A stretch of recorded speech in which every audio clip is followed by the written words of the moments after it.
Oh yeah, that's Shavo. Oh, yeah, he's too. Interesting looking fella. Yes, he is. What does LA bring to you? I mean, I know it's your home and all, but there's a tangible thing here. Family, friends, love. That's what LA is for me. The rest. Family, friends, love. That could be so good and that could be so bad. No. It's good for me. Yeah.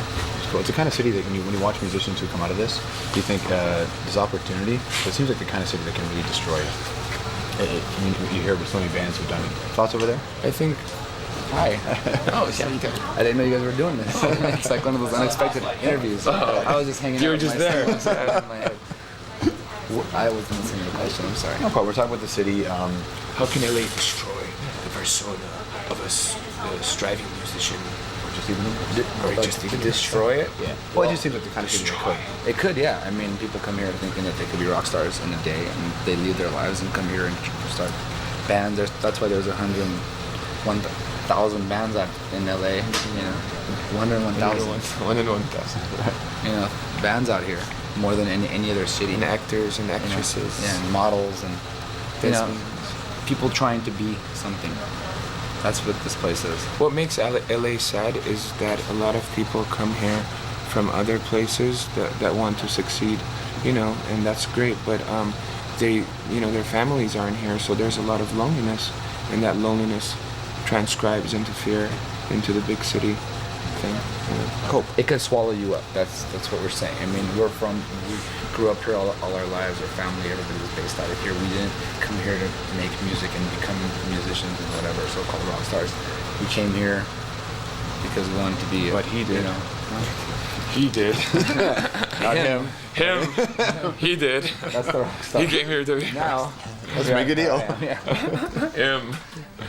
So, I mean, we did music because that was in our hearts, and we started playing, and we met each other in the studio, and we never strived to be that band. We just strived to do our music, and we got signed along the way. The Rick Rubin thing is neat, and I'll ask you about that. Just are you surprised? There was this story that you guys were kind of like, really? Rick Rubin's interested? Yeah, we saw him at the Viper Room the first time, and he was like rocking out, and it was really cool getting to meet him and stuff, and we were very, very interested in him producing us, and that had a lot to do with, our choice in the record label. So a lot of bands write about stuff, you write about things. Like a lot of things you write about, you speak in metaphor, but sometimes you don't, it's just literal. Even Prison Song, very literal. The new record has more straight to the point, bam, this is what we're saying, but it still has a lot of confusing things. A lot of weird, confusing, System of a Down style things. But sometimes you move on and do something a little different, which is the samba, or speak your mind away, boom, in your face, or be a little more vague, and that's our style. I mean, would you guys call yourself a political band? I mean, you have things about you that I guess you're interested in. Well, yeah, but we're also, you can't call us a certain type of band because we don't focus on one certain thing, we focus on everything. So to label us a political band or a social band or a weird band or a quirky band or this band or that band is like not right because we do it all. So we're just a rock band. That's how I label us. A rock band. The outline. Grab that, the outline of this on there. That's the psychotic. An art band. Yeah, that's a simple rock band, dude. That's how I see it. When people ask me what kind of music you play, rock. Or rock. But in that rock, I mean, there's a lot of different types of things happening. There's pebbles in the rock, right by the rock. And Bam Bam. Bam Bam. Dino. That would be the bedrock for sure. Yeah. Different kind of rock. So I look at the place you guys stand right now. If you read the reviews, you see where System of a Down is placed, and it's like, yeah, you're a rock band, but it's not the same kind of rock band, that people know of. So you have to fight, sort of, Spiders on the radio, makes people go. Doesn't fit with Creed. Yeah, but it doesn't fit with Sugar, our other song. Yeah. And that doesn't fit with Chop Suey, which is on the radio now. It's probably not going to fit with the other single that we have, which doesn't fit with any of the other bands. So even we don't fit with ourselves sometimes. So it's hard. Because it's hard to explain yourself because everyone wants you to explain yourself.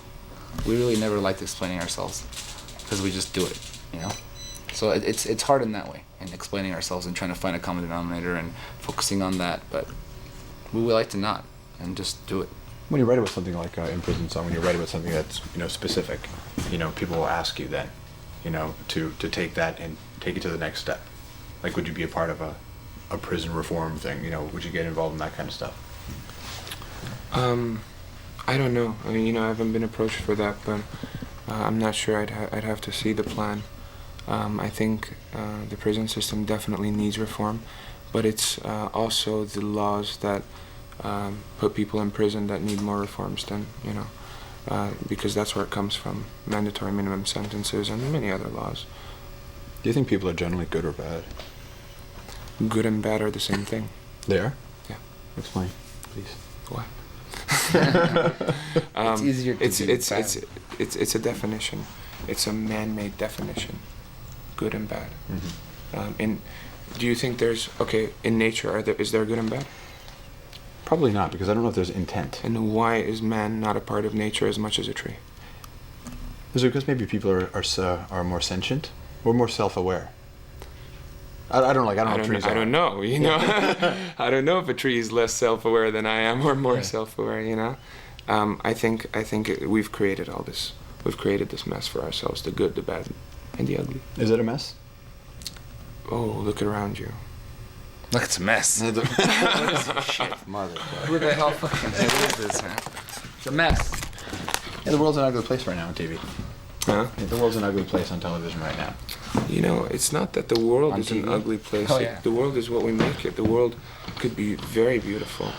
When I wake up and I open my window and I see an orange tree, I think it's beautiful. The world's a beautiful place. It doesn't have to be ugly. It's up to us. Mm-hmm. But the things that happen and the things that people want to talk about and the things that affect us tend to be the things that aren't the orange tree. It's too bad. I wish it was the orange tree. Yeah. Can the mess be cleaned up, realistically? I think so. Yeah. I think so. I think that if people really, really prioritize their life and their existence, if people really ask themselves why we're here and prioritize their life accordingly and saw the big picture, I think the world could be a better place. I think we could save ourselves from ecological disaster, which is going to be the worst one if we continue with our industrial, unawareness. Why don't people care about that? Like, it seems to make sense, don't double oil on pigeons, makes sense. But no one seems to care. Well, it's just life itself. It's the way the world has made everyone, society in general. There's really no explanation. People during the Soviet, sorry to interrupt, bro. No, interrupt because you're better at this kind of questions than I am. I was gonna say fuck chicks and do drugs. And that was my next question. What do you do for fun? Like people in the Soviet era used to be in breadlines a lot, right? Which made them less aware of political undercurrents and other things going on. And the world is kind of like that, is what I'm saying. That we're so busy sometimes with our own lives that it's hard to see the big picture, that it's almost impossible to see the big picture unless you kind of like just run out of a corner somehow. Maybe the Earth should have an expiry date. Maybe this should not Maybe be. it does. It looks like it does. Well, according to the Mayan calendar, the Bible, Nostradamus, Native American folklore. We're soon done. I wouldn't say the world, though, because it's not planet Earth that's going to be destroyed. It's our version of civilization, the same civilization that was created at the birth of industrial agriculture 10,000 years ago, the birth of what we call the East and West, the merging of East and West, and the birth of all major religions, which, to me, it makes all major religions not as valid as our true religion. They have boards of directors, right? Huh? They have boards of directors. They do. And It sucks. See, our religion is ourselves, Like, I seriously believe in my own higher power, and I don't believe in a religion that is contrived by an organization that, has rules and has a certain way. And all the religions believe in the same God. They just have different rules, and I don't follow those rules because I don't know who has the right ones or the wrong ones. So I have my own. And if they're wrong, then I'm going to hell.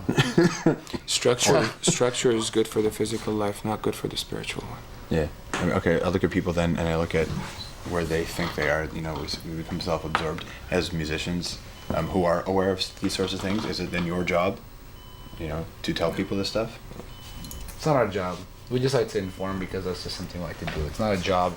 Our job is I don't even feel like we have a job. Or this is our job. Our job is doing interviews and doing. We're here on a Saturday night. What do you mean we don't have a job? No, but I mean, music and words and everything. It's not really a job. It's something that we all love to do before we got paid for it.